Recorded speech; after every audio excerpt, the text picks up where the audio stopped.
Welcome back, everyone. We are playing with TeamViewer to show off a mobile game that I've played a little bit.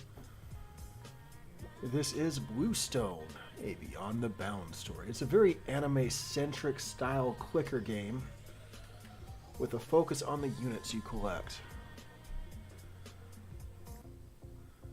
So I've been playing a little bit, not a whole lot. The story revolves around a character who you'll name, who can't remember anything about himself and quickly becomes the leader of everyone. And as your town hub starts to flesh itself out, you can soon do additional style maps, unlike characters, and do all the things you'd expect to do in an overall mobile game. See right here, you've got this bunny girl saying start your game off by checking here. So we've got our daily goals, we've got our major goals. We haven't done any of those today, no problem. So I should have an attendance counter, it says, but I don't get that option either. We'll worry about that later. Here we go.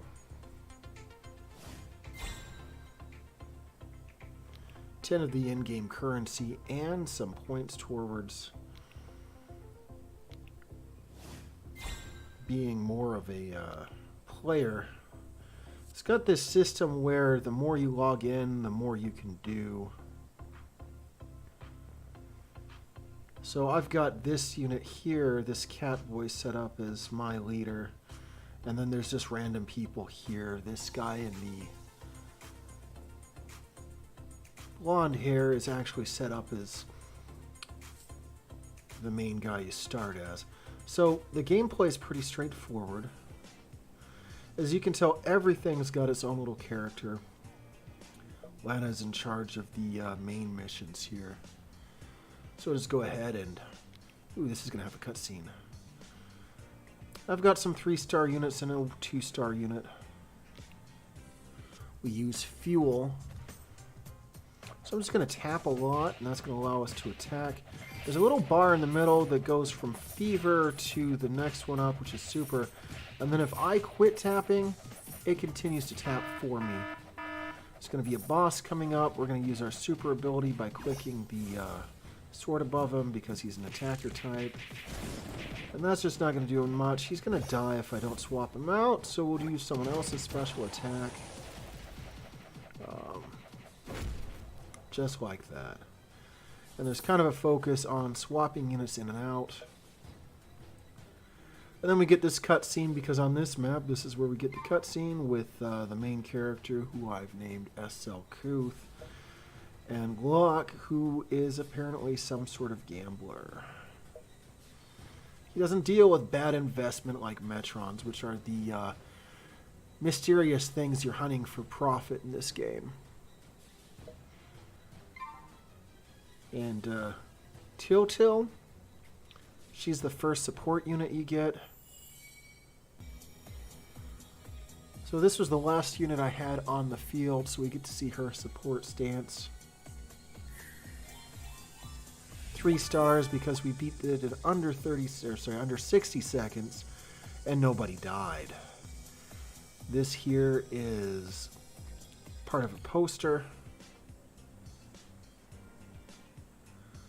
Allows us to collect that unit if we get enough of them. And then, of course, we can set it up to automatically do the mission. Kind of a set it and forget it thing. But we're not going to bother with that right now. Pretty straightforward. The major issue I have with this is that it clearly is focused on making sure you have the best units. And in that, the game becomes very quickly pay to win. As an example, I pulled a 3-star unit, and right off the bat it asked me, hey, you want to pay $5 and make it 4 stars? No, not really. To get units, this little wrapper mouse, or the lottery mouse, kidnaps people. We have 3 scrolls to attempt to recruit. Or we can collect those traces, which we acquired one of when we did the last fight there. So he's going to search. We get this little cutscene.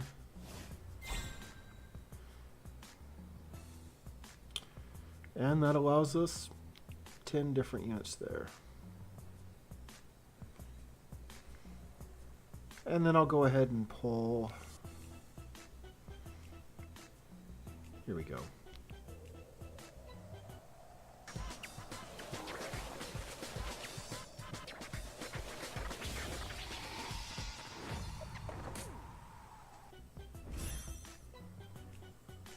We have Robin, King of Survival. Now, we've gotten him before, so we don't get a cutscene. We're going to skip the cutscene this time.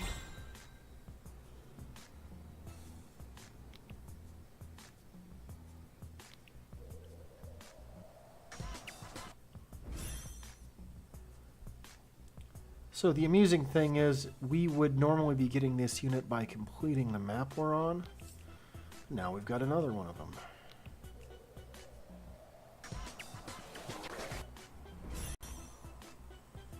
And then here's Balian, who is the unit that I've not only leveled up to 3 stars, but I currently have, so kind of what's the point? And there's really no benefit to having multiple units outside of once you get them up to, I believe, 3 stars, and you can then make that particular unit stronger.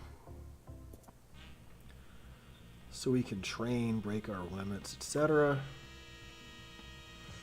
Here's a list of the units that I have from 3 star to 2 star, which is silver, to 1 star, which is copper. Looks like I need to purchase some more space. We'll do that really quick. Let's go ahead and pick a random unit here. We can transcend if we have another unit like her. We don't. Or we can train, which would burn up other units but allow them to level up. Or we can skill train. Now her ground strike is only level 1. It's going to take one of these little bubble things here. Metron fragments. And a little bit of money. But as we do this more, the money costs more and suddenly we need another item. In this case, a broken shell. This continues. It'll cost more as we level it up. But this means that their special ability will do more damage. Kind of surprised I didn't level that up a little more earlier. That'll help a little bit. But I mean, you compare that to this individual skill, which is at level 9. So it requires these rusty metal pieces. Clearly I'll be farming for more of those. Then I've got his reckless charge up to level 15.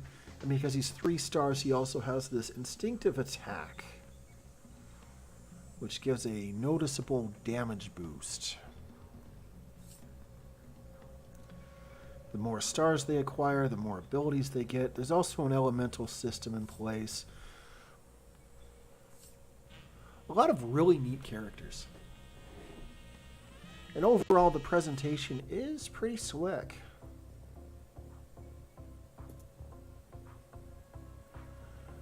Everything has a very clearly defined anime style to it. If I had money, I could purchase things here.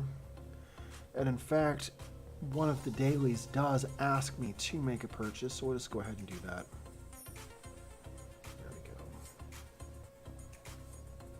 I don't like how I have to back out of so many things to get back to the hub, but it is what it is.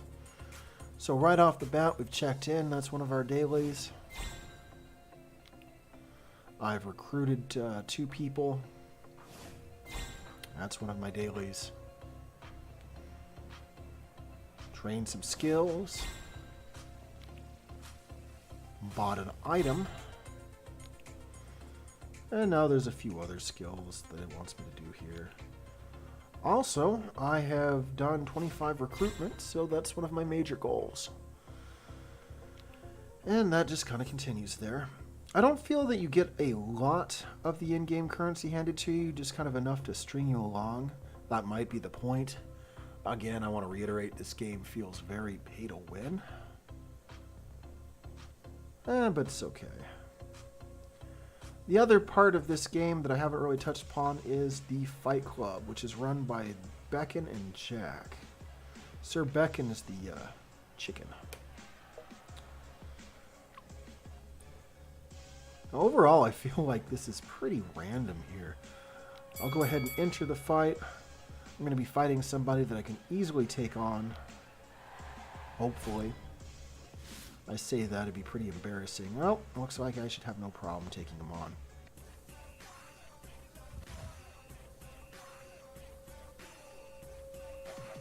I'll just tap to get my meter up here. In the bottom left-hand corner, you'll see a number.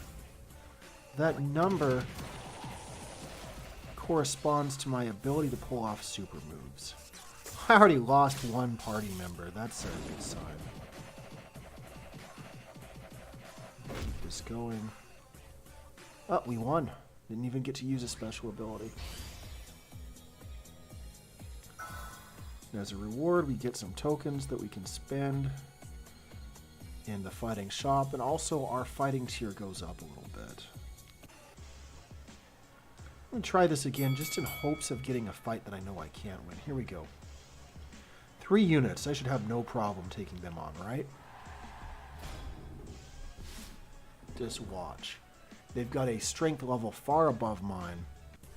I'm going to die. I am absolutely going to die. We're going to fight this guy in a chicken.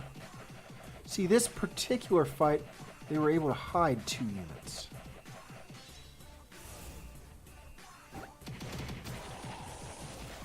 So I'll swap out with an attack.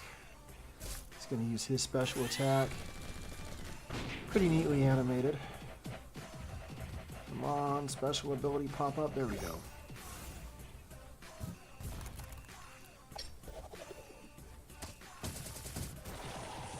Well, we're going to lose, but at least I'm able to show off some of my special abilities here.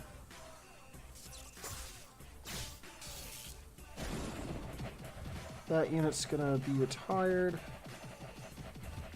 Alright, why is she not using hers? There we go. She lights her bat on fire, and she is not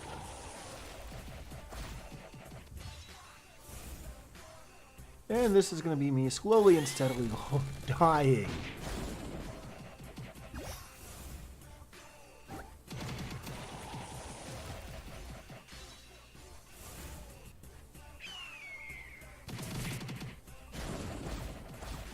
No! I've lost. But I knew that was going to happen. Part of the reason I don't like this Fight Club, it doesn't really feel like it's particularly skill-based. I feel like it's just luck. Maybe I'll get someone I can easily stomp, or I'll get someone of roughly my skill who will completely eradicate me.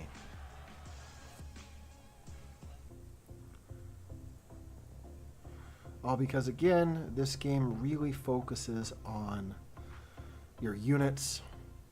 That's where most of the skill lies, and then upgrading your units. But more than upgrading your units is the units themselves. There's also a fishing minigame.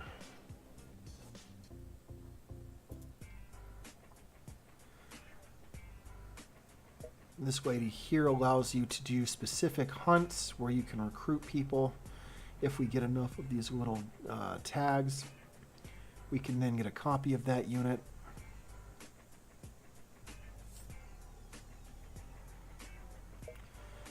Or there's the Mirage unit ruins. These are kind of a neat little mini game.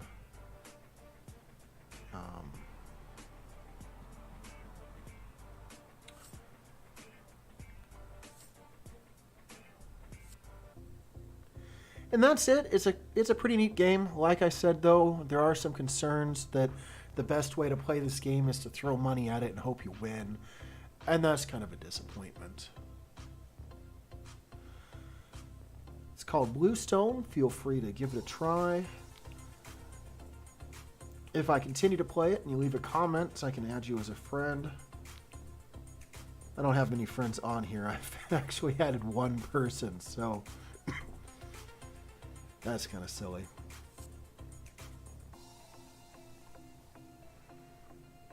At least the game looks nice. I still have a few things I can unlock. Maybe we'll do a follow-up video in a month and see where I'm at on it. I haven't removed it from my phone yet, so that's a promising sign.